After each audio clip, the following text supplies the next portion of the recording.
ఆసరా మహారాజు తానే సమిధల్లె మారి నిలువెల్లా వెలిగెరా భోగాన్ని విడిచి త్యాగాన్ని వలచి తాపసిగా నిలిచెరా జనక్షేమమే తన సంకల్పముగా తన ఊపిరి హోమజ్వాలలుగా స్వర్గాన్నే శాసించెనురా అమృతమును ఆహ్వానించెనురా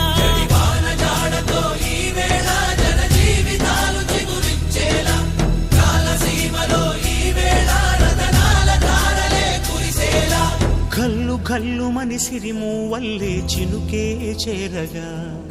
జల్లు జల్లు మని పులకింతల్లు పుడమే పాడగా హరివిల్లు ఎత్తి కరి